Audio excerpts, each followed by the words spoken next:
আসসালামু আলাইকুম প্রিয় দর্শক, অন্নমঞ্চের আলাপচারিতায় আপনাদের সকলকে আমন্ত্রণ জানাচ্ছি। নমস্কার, আমি তরুণ ঘোষ। একটা পোস্ট আপনারা দেখেছেন, দেখে অনেকেই ভাবছেন যে হঠাৎ নতুন কি খবর নিয়ে এলাম। এই পোস্টটা দেওয়ার আগে আমি 10 বার চিন্তা করেছি এবং নানান জায়গা থেকে কনফার্ম করেছি যে এটা কতটা সঠিক। তারপর 3-4টে জায়গা থেকে আমি সঠিক খবরটা যখন পাওয়ার পর তারপর আমি এই পোস্টটা করলাম। এখন আপনাদের মনে প্রশ্ন আসতেই পারে, যে ঘটনাগুলো আমি বলবো সেগুলো কিন্তু আমাদের চোখের সামনে ঘটেছে, আমরা কিন্তু ধরতে পারিনি। আমি যদি কোনো ভুল বলে থাকি তাহলে আপনারা আমায় ধরিয়ে দেবেন। এই ঘটনাকে আপনি যদি বর্তমান ঘটনা আসতে চান তাহলে আপনাকে পিছিয়ে যেতে হবে প্রায় 2-2.5 বছর আগে। তখন শেখ হাসিনা বাংলাদেশের প্রধানমন্ত্রী।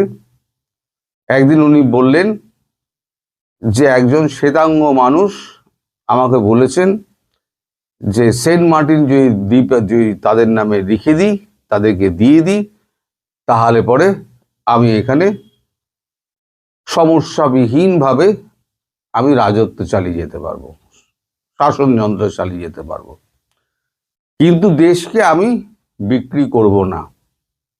তাতে যদি আমায় ক্ষমতাচ্যুত হতে হয় আমি ক্ষমতাচ্যুত হব। সেই সময় আপনারা দেশে খুব যাতায়াত করতেন, তখন ডোনাল্ড লু খুব যাতায়াত করতেন এবং পিটার হাস তিনি ওখানে ছিলেন রাষ্ট্রদূত। পিটার হাসকে তিনি চাকর বাকরের মতো জ্ঞান করতেন, পিটার হাসকে অত পাত্তে দিতেন না। ডোনাল্ড লু এরপরেতে নানান রকম কারসাজি করেন এবং বিভিন্ন জায়গায় টাকা পয়সা সমস্ত কিছু দিয়ে একটা রেজিম চেঞ্জ করেন। এই রেজিম চেঞ্জ যে হবে সেটা শেখ হাসিনা আন্দাজটা করেছিলেন, তার জন্যই উনি কথাটা বলেছিলেন। এখন রেজিম চেঞ্জ তো হয়ে গেল। এই যে এতদিন ধরে শেখ হাসিনা বরাবর বলে যাচ্ছেন যে ওই আমেরিকা এই মানে মানে এই তক্তাপালটের পেছনে রয়েছে, হঠাৎ তিনি আমেরিকাকে একেবারে নির্দোষ বলতে শুরু করলেন কেন? কারণ তো একটা থাকবে। তিনি হঠাৎ পরশু তার আগের দিন হঠাৎ তিনি একটা এই যে আমাদের নিউজ 18 একটা বাংলায় একটা ইন্টারভিউ দিলেন। তিনি বললেন যে এই যে তক্তা পালটের ব্যাপারটা, রেজিম চেঞ্জের ব্যাপারটা, এর মধ্যে আমেরিকা ছিল না। তার কথার মধ্যে ইঙ্গিত ছিল সিআইএ ছিল, কিন্তু আমেরিকা ছিল না। এবার আপনারা আমেরিকার প্রসঙ্গে চলে যান। ঘটনা কিন্তু আপনাদের আমার চোখের সামনে ঘটছে। আমেরিকায় দ্বিতীয়বারের জন্য প্রেসিডেন্ট হয়ে ডোনাল্ড ট্রাম্প একেবারে তাহি মধুসূদন করে দিলেন, ট্যারিফ ফ্যারিফ চাপিয়ে একেবারে B1 ভিসা না B2 ভিসা বন্ধ করে দিয়ে একেবারে উনি মানে দেশ থেকে লোক তাড়িয়ে মানে তাহি মধুসূদন করে দিলেন একেবারে অবস্থা। তারপর ট্যারিফ নিয়ে ভারতবর্ষের সঙ্গে একটা গন্ডগোল চললো। ভারতবর্ষ বলল যে আমি দুটো সেক্টর খুলবো না, একটা হচ্ছে আমাদের মিল্ক প্রোডাক্ট সেক্টর, একটা হচ্ছে এগ্রিকালচার সেক্টর। তারপর এই নিয়ে যখন গন্ডগোল চলে তখন বাজারের অবস্থা খুব খারাপ। আমেরিকার চীনের সঙ্গে গন্ডগোল লেগে গেছে, ভারতের সঙ্গে গন্ডগোল লেগে গেছে, রাশিয়ার সঙ্গে গন্ডগোল লেগে গেছে, 3টে মহাশক্তির সঙ্গে গন্ডগোল বাঁধিয়ে দিয়ে আমেরিকার অবস্থা খুব খারাপ। এদিকে আমেরিকার তখন বাজেট পাস হচ্ছে না, ফলে শাটডাউন হয়ে গিয়েছে। কারণ ডেমোক্র্যাটরা বলছে যে আমরা বাজেট পাস করব না, আর ডেমোক্র্যাটদের সই ছাড়া বাজেট পাস হবে না, ফলে একদম শাটডাউন হয়ে গেল। কেউ মাইনেপত্র পাচ্ছে না, এমন পাচ্ছে না। তারপরে নেগোসিয়েশন হলো আমেরিকা যে আপনি প্রেসিডেন্ট থাকুন, কিন্তু আপনি ওই এক্সিকিউটিভ অর্ডারে খাস খাস করে সই করে দিলেন, আর এর ওর নামে আপনি টুইটারে দেখে দিলেন, আপনার সোশ্যাল মিডিয়ায় আপনি দেখে দিলেন, ওই সমস্ত চলবে না। তা যদি করেন তাহলে পরে আমরা ইমপিচমেন্ট প্রস্তাব আনবো। তারপর থেকে দেখবেন ডোনাল্ড ট্রাম্প কোনো রকম আপনার ওই ওই স্পেশাল অর্ডার তিনি আর পাশ করেননি, আর সোশ্যাল মিডিয়াতে তার লেখাও কিন্তু কমে গিয়েছে। তখন দায়িত্বটা কে নিলেন, আমি ভিডিও করেছিলাম, দায়িত্ব নিলেন তখন আমেরিকাকে চালানোর জেডি ভান্স এবং মার্কো রুবিও। এই যে জেডি ভান্স আর মার্কো রুবিও এই দায়িত্ব নেওয়ার পরেতে তুলসী গেবার্ড একটা পরিষ্কার একটা ভাষণ দিলেন। সারা পৃথিবী সেই ভাষণ শুনেছে যে আমরা যতদিন আমেরিকা টাকা পয়সা খরচা করে করে যে দেশে আমরা রেজিম চেঞ্জ করেছি সেই কটা দেশ সন্ত্রাসবাদী রাষ্ট্রে ভরে গেছে। ফলে আমরা আমাদের এখন নতুন নীতি, আমরা এখন ওই দিকে টাকা পয়সা খরচা করব না, যে যার মতো দেশ শাসন করবে। আপনার নিশ্চয়ই মনে আছে। এইবার তখন থেকে ভারতের সঙ্গে একটা সম্পর্ক শুরু হয়। সম্পর্কটা তৈরি করেন জেডি ভান্স, তার স্ত্রী উষা ভান্স, বিশেষ করে তিনি ভারতীয় মহিলা, এবং হচ্ছেন মার্কো রুবিও। এই মার্কো রুবিও কিন্তু আসল খেলোয়াড়। মার্কো রুবিও মাঝে মধ্যেই জয়শঙ্করের সঙ্গে, আমাদের বিদেশমন্ত্রী ডক্টর জয়শঙ্করের সঙ্গে যোগাযোগ করতেন। এই বিদেশমন্ত্রী আমাদের জয়শঙ্করের সঙ্গে লাস্ট যে ভিজিটটা ওনার হয়, লাস্ট যে কথাবার্তাটা ওনার হয়, তখন এই ইন্দো প্যাসিফিক, তারপর সন্ত্রাসবাদ, হ্যান ত্যান, এই সমস্ত নিয়ে নানান রকম কথাবার্তা হয়। মূল কথাটা ছিল সেটা হচ্ছে আমাদের ট্যারিফটা কি হবে, এই কি হবে, কি বলে,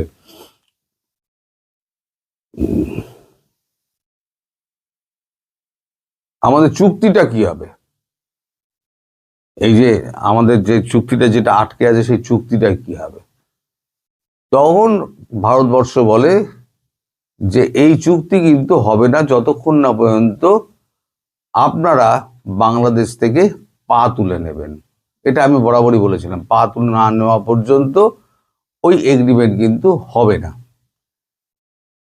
তখন বলেন যে আমরা কিভাবে বাংলাদেশ থেকে পা তুলতে পারি, আপনাদের নোংরা আপনারা যারা ঘেটেছেন সেটা আপনারা সামলাবেন, আপনারাই করবেন, এটা আপনাদের দায়িত্ব, আপনারা কিভাবে করবেন আপনারা দেখুন।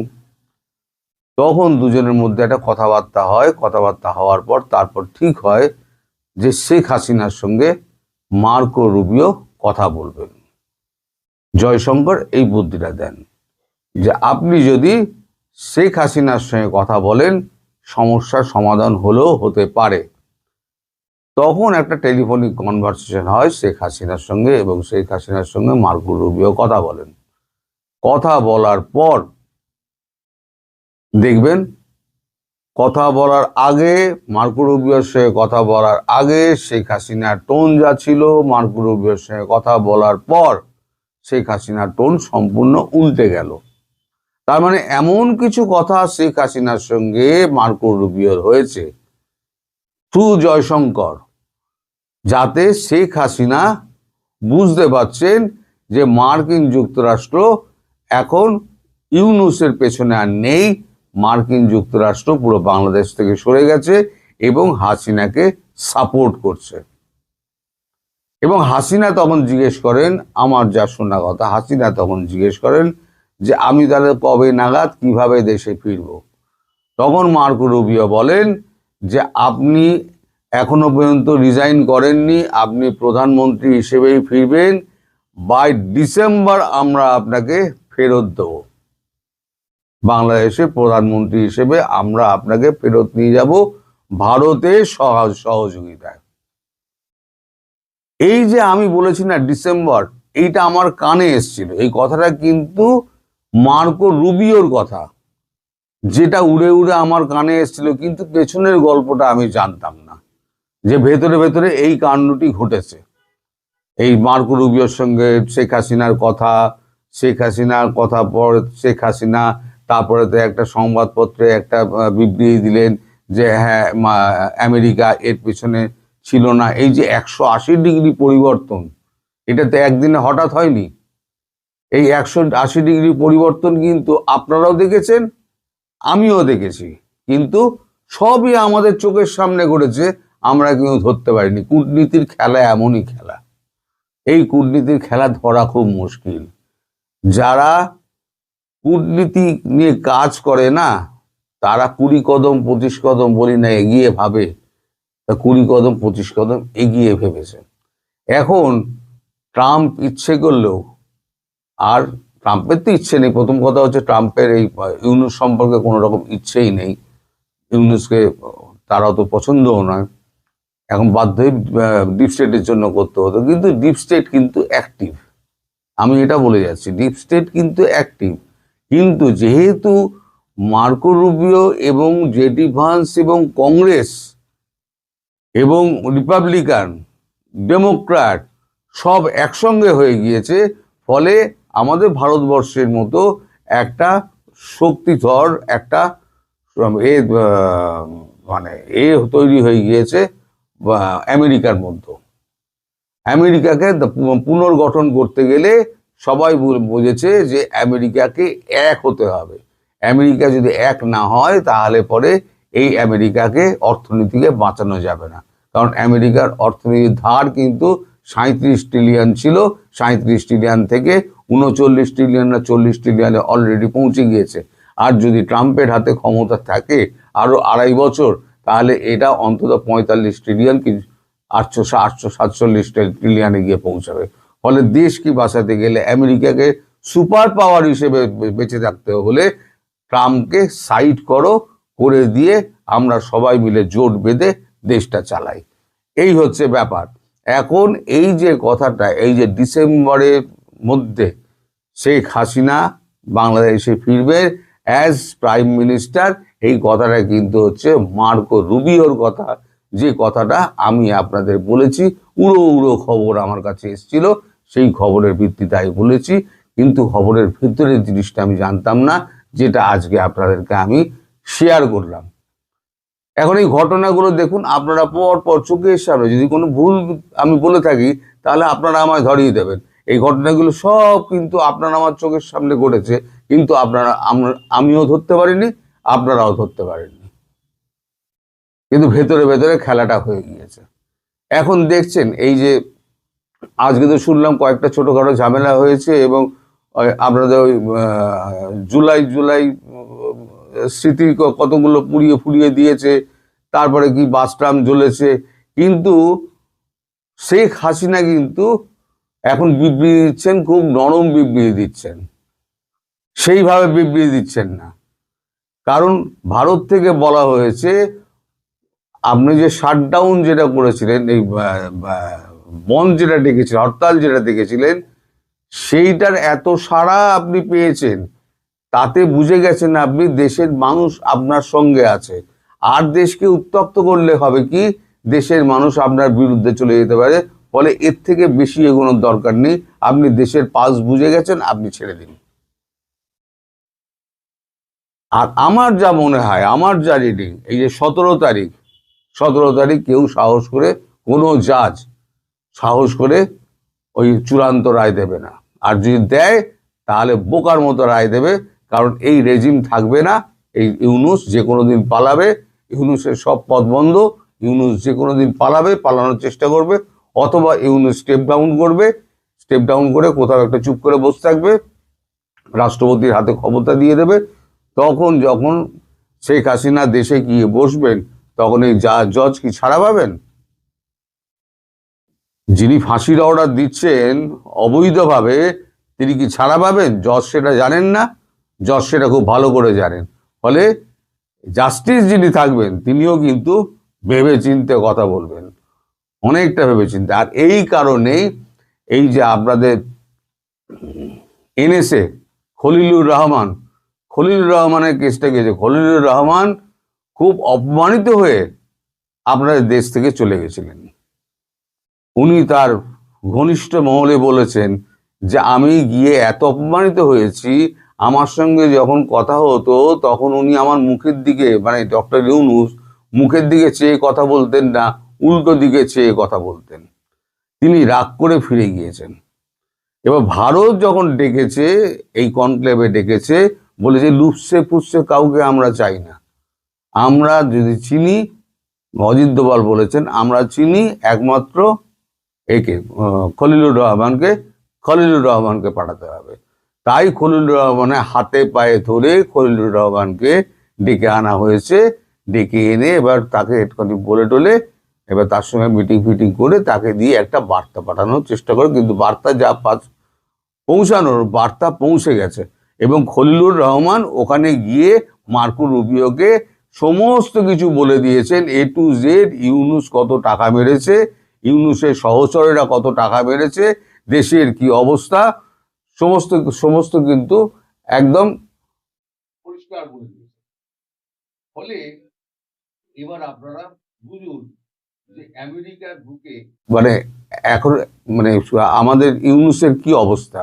আমেরিকায় কোনোদিন জায়গা পাবে? আমেরিকায় কোনোদিন জায়গা পাবে না। খলিলুর রহমান একদম ড্যাংটো করে দিয়ে চলে এসছে। এখন খলিলুর রহমান যাবেন, গিয়ে সোজাসুজি শেখ হাসিনার পায়ে পড়ে যাবেন, আমাকে বাঁচান, অন্তত আমাকে রেহাই দিন, আমি আপনার কি কি কাজ করতে হবে বলুন, আমি করে দিচ্ছি। এই হলো ব্যাপার। আমি কতটা পরিষ্কার করতে পারলাম আমি জানি না, তবে যে ঘটনা চোখের সামনে আমাদের ঘটেছে সেই ঘটনাটুকুই আপনাদের আমি ব্যাখ্যা করলাম। এবার যতটুকু আপনারা বুঝেছেন, যদি না বুঝতে পারেন আমাকে ফোন করবেন অথবা আমাকে কমেন্ট করবেন, আমি নিশ্চয়ই উত্তর দেবো। সবাই ভালো থাকবেন, সুস্থ থাকবেন এবং সাবধানে থাকবেন। নমস্কার।